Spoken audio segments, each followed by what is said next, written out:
Bien-aimés dans le Seigneur, chers frères et sœurs en Jésus-Christ, messieurs et dames, vous qui me suivez à travers le monde, je vous dis merci et je vous salue de même au nom de Jésus-Christ, notre Seigneur et Sauveur. Nous sommes dans le cadre de l'émission intitulée « Parole de la vie éternelle », qui est une émission consacrée à l'enseignement biblique ou aux enseignements de Jésus-Christ, organisée par le ministère chrétien dénommé Pavi Ministry, qui veut dire ministère des paroles de la vie éternelle. Avant de commencer les enseignements prévus pour ce jour, et avant même d'annoncer les thèmes du jour, j'aimerais que nous puissions prier l'Éternel, notre Dieu, car c'est poussé par son esprit que les hommes parlent de la part de Jésus. Éternel, notre Dieu, je recommande ces instants entre tes mains où nous voulons encore t'écouter nous parler, parce que tu dis dans ta parole: je suis l'Éternel, ton Dieu, qui t'instruit pour ton bien et qui te montre la voie que tu dois suivre. Je demande à ce que ton esprit puisse m'ouvrir l'intelligence pour comprendre la vérité de ta parole. Car ce n'est pas seulement la parole, logos, qui sort, mais c'est la vérité qui est cachée dans cette parole. C'est ainsi que Jésus-Christ a dit: vous connaîtrez la vérité et la vérité vous affranchira. Parle-nous toi-même et aide tous tes enfants qui te suivent à travers cette émission à comprendre ta pensée et à marcher à la lumière de cette pensée afin de vivre ta gloire. Au nom de Jésus-Christ, notre Seigneur et Sauveur, nous avons ainsi prié et nous disons Amen. Le thème que nous avons choisi de développer ce jour est intitulé « Ce que l'on peut savoir sur le Saint-Esprit ». En d'autres termes, nous voudrions également dire ce que l'on peut connaître sur la personne du Saint-Esprit. Tout d'abord, il est important que nous puissions donner quelques arguments qui vont justifier le fait que nous cherchons à connaître ce que le Saint-Esprit ou certains aspects autour du Saint-Esprit. La première raison est tirée du livre de Daniel, chapitre 11, verset 32, où il est écrit: « C'est du peuple qui connaîtront leur Dieu, agiront avec fermeté. » En fait, le fait d'être ferme dans les choses de Dieu ou d'être ferme dans l'alliance de Dieu, c'est une conséquence qui est liée au fait de connaître Dieu. Donc quand on connaît bien Dieu, on a la révélation sur sa personne, sur ses capacités. C'est alors qu'on peut le servir avec rigueur, on peut persévérer dans sa voie, peu importe ce qui peut arriver. Et la deuxième raison, c'est toujours en rapport avec la connaissance. La Bible dit: vous connaîtrez la vérité et la vérité vous affranchira. Et cela est écrit dans le livre de Jean, chapitre 8, verset 32. Le fait de connaître la vérité, ça c'est un facteur qui détermine la délivrance ou l'affranchissement. Donc pour être affranchi de Dieu, il faut connaître d'abord sa vérité. Sa vérité, c'est ça le chemin de la vie, de la gloire et des richesses. Sa vérité, c'est ce qui va permettre à la personne de marcher sur la voie de Dieu et de rencontrer Dieu sur son chemin. Parce que la Bible dit: des hommes peuvent-ils marcher ensemble s'ils ne sont pas accordés? Et la troisième raison, toujours en rapport avec la connaissance, lui-même Dieu dit: mon peuple périt parce qu'il manque la connaissance. Et cela est tiré du livre de Osée, chapitre 4, verset 6. Il ne s'agit pas du peuple d'une autre personne. Il dit bien mon peuple, c'est-à-dire le peuple de Dieu. Bien qu'il soit peuple de Dieu, faute de connaissance, ils périssent quand même. Comme pour dire que la connaissance est tellement importante par rapport aux bénéfices qu'on peut chercher à tirer de Dieu, du Saint-Esprit, de la parole de Dieu. Il faudra tout d'abord chercher à bien connaître cette parole, à bien connaître le Saint-Esprit, à bien connaître Dieu pour bénéficier de tout ce qu'il peut faire dans notre vie. Et la dernière raison que nous prenons comme un justificatif, c'est que Jésus-Christ dit, la vie éternelle, c'est qu'ils te connaissent, toi le seul vrai Dieu, et celui que tu as envoyé. Parce que quand on connaît bien Dieu, on connaît bien Jésus-Christ en tant que le Messie, c'est alors qu'on va bien s'adonner à lui. On va bien confier notre vie entre ses mains et ainsi on pourra vivre ses grâces, bénéficier de la vie qui est en lui. Tout cela, c'était pour nous montrer que le fait de connaître le Saint-Esprit changera notre attitude face au Saint-Esprit.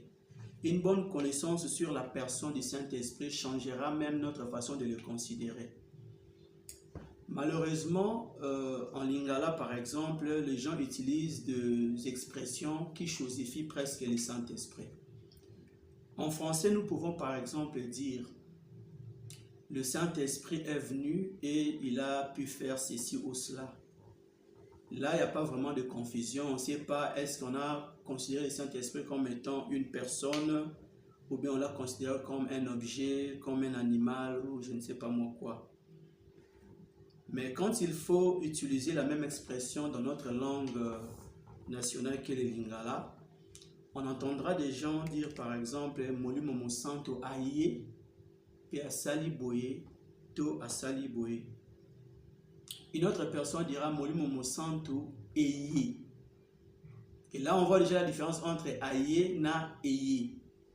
Aye fait allusion à une personne dont on parle. Mais quand on dit Moli Momo Santo Eye, on fait allusion à un objet. On ne le considère pas vraiment comme étant une personne. Mais laisse-moi te dire, bien-aimé dans le Seigneur, toi qui me suis, que le Saint-Esprit, c'est vraiment la personne de Dieu. Le Saint-Esprit est la totalité de la divinité. Parce que notre Dieu est un être spirituel. En tant qu'un être spirituel, il ne possède pas un esprit en lui. Mais il est esprit, c'est ce que nous dit la Bible. Nous les êtres humains, nous sommes des êtres physiques, des êtres charnels qui possédons l'esprit en nous, l'esprit humain, l'esprit de l'homme. Nous pouvons aussi être habités par un autre esprit. Ça peut être un esprit impur, tout comme l'esprit de Dieu qui est le Saint-Esprit. Mais quand on parle de Dieu, Dieu est esprit. Et si on peut chercher à donner à Dieu un nom en tant qu'esprit, le nom qu'on l'appellera, c'est le Saint-Esprit. Donc le Saint-Esprit n'est pas une composante de Dieu.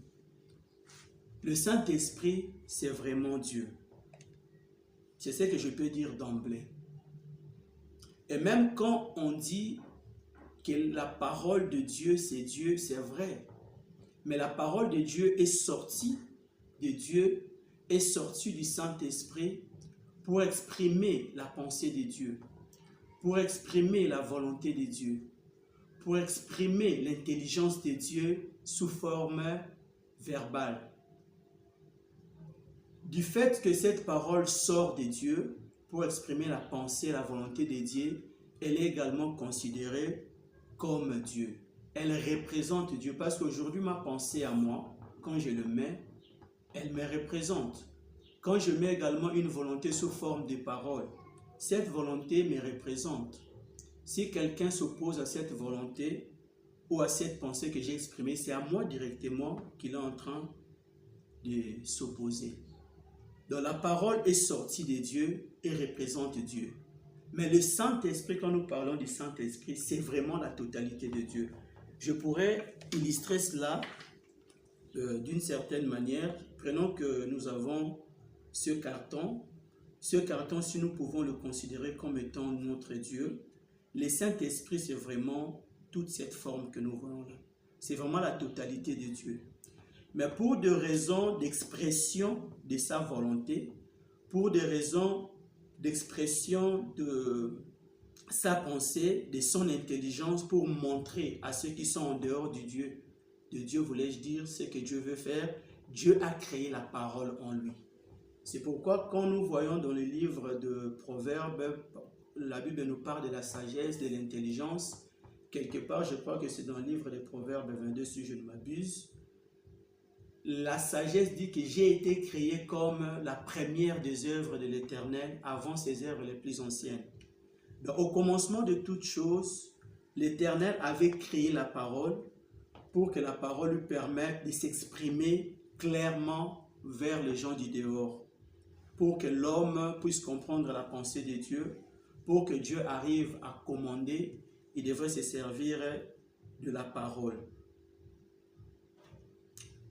Mais la parole, tout en représentant Dieu, n'a pas la totalité de la divinité en elle. Parce que pour que la parole puisse s'exécuter et manifester la divinité, elle doit être accompagnée par l'Esprit de Dieu. C'est Dieu lui-même qui exécute sa parole. C'est le Saint-Esprit qui exécute la parole de Dieu. Certes, c'est la parole de Dieu. Certes, elle représente Dieu. Mais le Saint-Esprit, si elle n'accompagne pas la parole ne pourra pas produire la vie qu'elle est censée produire. C'est ainsi que la Bible dit, Dieu se soumet derrière sa parole pour l'exécuter. Et la Bible dit encore dans le livre de Jean, chapitre 6, verset 63, la parole que je vous ai dite, disait le Seigneur Jésus-Christ, est esprit et vie. C'est-à-dire, la vie de la parole réside dans le Saint-Esprit qui est Dieu lui-même. La puissance qui fait que la parole se concrétise réside dans le Saint-Esprit qui est Dieu lui-même. Cette parole que je vous ai dite est esprit et vie. C'est-à-dire que la parole doit être accompagnée de l'Esprit qui est Dieu, bien que la parole est la parole de Dieu. Elle doit être accompagnée de l'Esprit de Dieu, et c'est l'Esprit de Dieu qui donne la vie à la parole. Et même le nom de Jésus, nous pouvons aujourd'hui le prononcer. Jésus-Christ, c'est lui la parole faite chair à un moment donné quand il était venu dans le monde. Mais le Seigneur Jésus-Christ, en tant que parole faite chair, quand quelqu'un prononce son nom sans être habité par l'Esprit de Dieu, par le Saint-Esprit, ce nom n'aura même pas de puissance. Souvenons-nous de l'histoire de l'apôtre Paul et des fils de Sceva qui avaient pu utiliser le nom de Jésus-Christ à tort alors qu'ils n'étaient pas des chrétiens par imitation à ce que faisait Paul. Les esprits impurs avaient fini par déchirer leurs vêtements, les tabasser presque à mort. Ils avaient dit, nous reconnaissons Paul, mais vous, qui êtes-vous? Parce que Paul était habité par l'Esprit de Dieu, il pouvait utiliser le nom de Jésus et c'est l'Esprit de Dieu qui libérait la puissance qui accompagnait le nom de Jésus pour manifester la divinité dans ses noms. Et même la parole qui est Jésus-Christ, avant qu'elle puisse s'incarner, c'est le Saint-Esprit qui avait mis son ombre, qui avait couvert de son ombre Marie. Nous connaissons l'histoire. Et Marie a pu enfanter dans la suite Jésus-Christ qui était devenu la parole faite chair, vivant dans le monde. Mais également, avant que cette parole faite chair manifeste la divinité en lui, parce qu'il a été appelé du nom de Manuel, qui veut dire Dieu parmi les hommes, mais pour qu'il puisse être considéré en tant que Dieu, pour qu'il puisse manifester vraiment l'image de Dieu, il avait été oint du Saint-Esprit. Dans le livre de Luc, chapitre 4, verset 18, il est écrit « L'Esprit du Seigneur est sur moi », disait le Seigneur Jésus-Christ, « car il m'a oint pour annoncer la bonne nouvelle aux pauvres. » Il était la parole, mais pour pouvoir annoncer la même parole, il a été oint du Saint-Esprit. Pour pouvoir guérir les malades, proclamer aux aveugles le recouvrement de la vie, et puis libérer les captifs. Il devait être loin du Saint-Esprit. Parce que la parole sans l'Esprit ne produit pas d'effet. C'est alors que, quand l'Esprit de Dieu avait saisi le Seigneur Jésus-Christ au cours de son ministère, les gens qui voyaient des miracles s'accomplir au travers de lui avaient finalement déclaré: un grand prophète est apparu au milieu de nous. Et Dieu a visité son peuple. Donc la divinité de Dieu a pu être révélée par la parole faite chair à travers l'action de l'Esprit en lui. Et nous entendrons le Seigneur Jésus-Christ dire: le Père qui est en moi, c'est lui qui fait les œuvres. Or, dans le livre de Luc 4, 18 qu'on venait de citer là, il dit: l'Esprit du Seigneur est sur moi, il m'a oint. Comme pour dire que le Père et l'Esprit, c'est la même personne.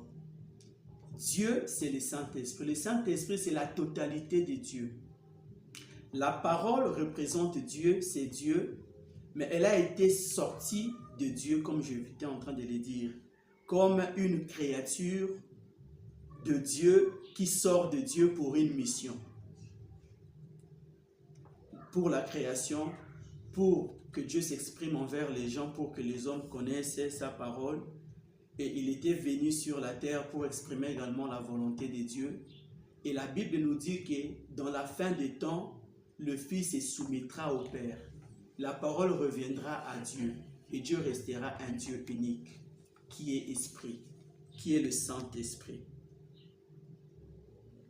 Bien-aimés dans le Seigneur, j'espère que vous êtes en train de comprendre la pensée que je suis en train de vouloir vous communiquer, que je suis en train de partager avec vous. Et tout cela, c'est pour nous amener à ne pas donner une place moindre au Saint-Esprit dans notre vie. Si nous voyons l'histoire d'Ananias et Saphira, l'apôtre Pierre dit à ces couples: avant que vous puissiez vendre votre champ, il vous appartenait. Maintenant que vous avez vendu, pourquoi est-ce que vous venez mentir au Saint-Esprit par rapport au prix avec lequel il a été vendu? Et plus tard, il dira: ce n'est pas aux hommes que vous avez menti, mais vous avez menti à Dieu. Tout cela, c'est pour nous conduire à comprendre que le Saint-Esprit est Dieu. Nous devons désirer l'avoir en nous. Nous devrons vraiment le considérer dans nos vies pour qu'il puisse nous conduire, pour qu'il puisse nous donner le statut de Dieu, pour qu'il puisse manifester la divinité en nous. C'est alors même que le Seigneur Jésus, qui était la parole venue pour nous montrer la voie à suivre, pour nous reconduire sur la voie de Dieu, a finalement déclaré: il est avantageux pour vous que je m'en aille au Père. Parce que si je ne m'en vais pas, le consolateur ne viendra pas. Mais si je m'en vais, je prierai le Père afin que le Père vous l'envoie. Parce que le Saint-Esprit, non seulement qu'il devait venir nous rappeler ce que le Seigneur Jésus-Christ nous avait dit, mais il devait également venir nous dire d'autres choses que le Seigneur Jésus ne nous avait pas dit. Parce que l'Esprit sonde tout même les profondeurs de Dieu, de la Bible. Il y a des choses que le Seigneur Jésus-Christ avait dites, c'est disons que ce sont des choses que vous pouvez supporter en ces temps. C'est comme ce que nous avons dans la Bible de Genèse à Apocalypse, c'est la parole révélée de Dieu que nous pouvons comprendre. Mais est-ce que toute la volonté de Dieu est exprimée dans la Bible? Je dis que non. Il y a des choses que le Saint-Esprit souffle comme par révélation dans la vie des enfants de Dieu qui n'est pas explicitement déclaré au niveau de la Bible. C'est alors que la Bible dit: sans la révélation, le peuple marche sans frein. Et restez observe la loi. La loi, c'est la Bible. Mais il y a également des choses que Dieu doit nous révéler dans notre vie chrétienne pour que nous sachions comment nous devons nous conduire. Comment est-ce que nous devons marcher pour être avec Dieu? Comment est-ce que nous devons nous conduire pour vivre la gloire de Dieu dans nos vies? Et ça, c'est le Saint-Esprit qui les donne. La Bible est à la portée de tout le monde. Tout le monde peut l'acheter au marché. Mais la révélation cachée derrière la parole de Dieu, c'est réservé seulement aux enfants de Dieu qui sont habités par le Saint-Esprit. C'est ainsi que le Seigneur Jésus a dit: À eux, ils ont des oreilles pour entendre, mais ils n'entendent pas. Ils ont des yeux pour voir, mais ils ne voient pas. Mais à vous, il a été donné de comprendre le mystère du royaume de Dieu, parce que le Saint-Esprit a été donné aux enfants de Dieu à cet effet. Donc, bien aimés dans le Seigneur, si nous pouvons résumer tout ce que nous venons de dire là, nous voudrions seulement faire comprendre au peuple de Dieu que le Saint-Esprit, c'est vraiment la personne de Dieu dans nos vies, que nous ne devons pas négliger, que nous devons chercher à désirer chaque jour, qu'il puisse nous conduire, qu'il puisse marcher avec nous, qu'il puisse nous parler. C'est seulement alors que nous allons manifester la vie de Dieu en nous et nous allons pouvoir vivre la gloire de Dieu. Alléluia. Nous pouvons aujourd'hui nous permettre de dire au vu de ces informations que la divinité de Dieu est essentiellement reposée dans deux entités. Il y a l'esprit, il y a aussi la parole. Et ces deux entités sont inséparables pour manifester la gloire de Dieu, pour pouvoir vivre la divinité de Dieu dans nos vies. Nous devons considérer la parole, mais nous devons plus considérer l'Esprit de Dieu qui donne même la connaissance de la parole, qui donne même la révélation de la parole, qui inspire même la parole et qui libère même la puissance qui accompagne la parole pour que la parole puisse se concrétiser dans la vie des enfants de Dieu, pour que la parole puisse produire les miracles qui sont liés à elle.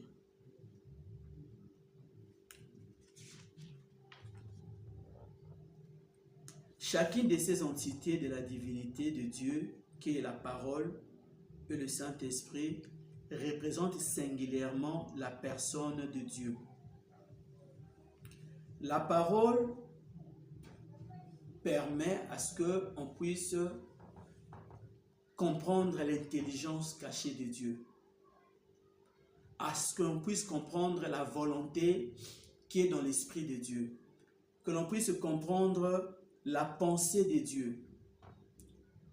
Et l'Esprit de Dieu, qui est Dieu, porte en lui la puissance même qui permet l'exécution de cette pensée de Dieu. Porte en lui la puissance même qui permet la concrétisation de ce que Dieu veut, la concrétisation de la volonté de Dieu. Donc si je peux encore résumer les bases de la divinité, je dirais que la divinité de notre Dieu est basée essentiellement sur son intelligence illimitée et sur sa puissance hors mesure. Et cette intelligence de Dieu, c'est elle qui canalise l'action même de la puissance de Dieu. L'intelligence de Dieu qui peut être exprimée par sa parole oriente la puissance de Dieu sur ce que la puissance doit faire. Parce que sans intelligence de Dieu, Dieu ne déciderait pas comme il est censé décider. C'est l'intelligence de Dieu qui permet à Dieu de prendre des décisions utiles. C'est l'intelligence de Dieu qui permet à Dieu de savoir ce qu'il doit faire et à quel moment le faire. Mais pour que ce que Dieu veut faire puisse se concrétiser, c'est la puissance de Dieu qui se libère pour cette concrétisation. Et la puissance de Dieu est portée par l'Esprit de Dieu. C'est ainsi que quand nous lisons les livres de Genèse, chapitre 1er, à partir du 1er verset, je crois jusqu'au 3e verset, la Bible nous dit clairement qu'au commencement, Dieu créa les cieux et la terre. Là, on n'a même pas encore évoqué la parole qui serait sortie de Dieu pour créer. Mais Dieu créa les cieux et la terre. C'est un peu plus bas ou au verset suivant qu'il est dit « Et Dieu dit que la lumière soit ». Cela déjà nous prouve que Dieu peut créer en dehors de la parole. Par sa puissance, il décide clairement de ce qu'il doit faire et il le fait par sa puissance directement. Parce que l'Esprit sonde tout, même les profondeurs de Dieu. Même si Dieu n'a pas encore émis de manière verbale une volonté et une pensée, l'Esprit qui est Dieu, l'Esprit qui fait corps avec Dieu, connaît déjà quelle est la pensée de Dieu et par sa puissance, il peut déjà passer à l'action pour le concrétiser. Mais ici, là, dans ce verset, hormis le fait que Dieu peut créer directement des choses à partir de sa puissance sans qu'il puisse exprimer sa volonté de manière verbale ou bien qu'il puisse déclarer clairement ce que son esprit s'apprête à faire, Dieu peut aussi utiliser la parole. Parce que quand Dieu dit que la lumière soit, il a donné un ordre, il a émis un vœu, il a manifesté une volonté au moyen de sa parole. Mais en ce moment où Dieu disait ces choses-là, que la lumière soit, que les luminaires puissent apparaître dans les cieux par exemple, ou au ciel, la Bible nous dit qu'en ce moment-là, l'Esprit de Dieu se mouvait au-dessus des eaux. Et le verbe se mouvoir, si nous lisons le dictionnaire français, nous verrons que ce terme explique beaucoup de choses. Mais parmi les explications du terme se mouvoir, il y a aussi le fait de donner des impulsions. L'Esprit de Dieu se mouvant sur les eaux, cela revient à dire que l'Esprit de Dieu donnait des impulsions à partir des eaux, à partir de sa localisation. C'est ainsi que plusieurs commentateurs bibliques disent que quand Dieu parlait au commencement de toutes choses, c'est l'Esprit qui exécutait ce que Dieu disait. C'est l'Esprit qui concrétisait les commandements de Dieu. Et à partir de tout cela, aujourd'hui on peut arriver à dire, comme il s'est dit déjà, qu'en Dieu il y a une certaine Trinité. Parce qu'au commencement il y avait Dieu qui parlait comme Dieu le Père, il y avait la parole qui sortait de Dieu pour exprimer sa pensée, pour donner des ordres. Il y avait aussi l'Esprit de Dieu. Ça donne une image de la Trinité. Et cette Trinité a fait que Dieu se manifeste dans le monde à des moments différents, sous trois manières différentes. Tout d'abord, dans les temps anciens, au temps de l'Ancien Testament, Dieu s'est manifesté en tant que Dieu tout court, qui a été appelé Elohim, Jéhovah, Éternel des armées, avec tous les noms qu'il pouvait porter. Et en ce moment-là, on considère que c'est Dieu le Père qui agissait. Dieu agissait dans le statut de Père. Après le temps de l'Ancien Testament, est venu le temps messianique, où la parole s'était faite chair. Dieu s'est manifesté à travers la parole qui avait pris la forme humaine. Il a même été appelé Emmanuel, ce qui veut dire Dieu parmi les hommes. C'est-à-dire que c'était toujours Dieu, mais sous la forme de sa parole qui avait été incarnée. Et au temps où nous sommes, qui est le temps de l'Église, Dieu se manifeste dans le monde à travers le Saint-Esprit. C'est le temps du Saint-Esprit bien-aimé dans le Seigneur. C'est le temps où le Père et la parole se retrouvent en nous à travers le Saint-Esprit. Par le Saint-Esprit, nous sommes en train d'incarner la divinité même de Dieu. Par le Saint-Esprit, nous portons en nous l'intelligence de Dieu, la révélation de la pensée de Dieu. Par le Saint-Esprit, nous avons en nous la puissance de Dieu pour agir en tant que de Dieu. De même que Dieu avait dit à Pharaon, je te fais Dieu, plutôt à Moïse voulais-je dire, je te fais Dieu pour Pharaon.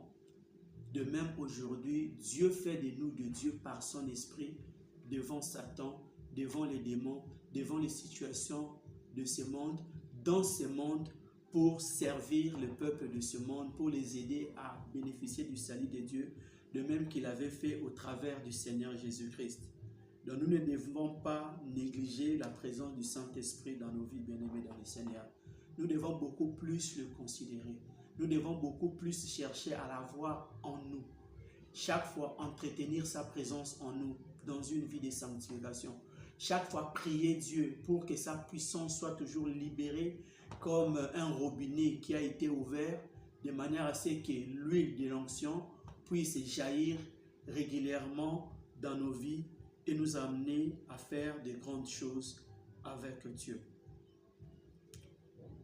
Ainsi donc, nous clôturons par ces propos notre premier sous-thème qui a été intitulé « Qui est le Saint-Esprit ?» Dans le grand thème que nous avons déclaré, c'est que l'on peut connaître du Saint-Esprit.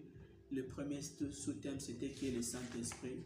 Le Saint-Esprit est Dieu dans sa totalité et il habite en nous qui sommes le temple du Saint-Esprit. Que Dieu vous bénisse. Maloba ya Nzambe moninga ezali maloba ya bomoi oyo yo sakondimela yango akozwa bomoi ya solo.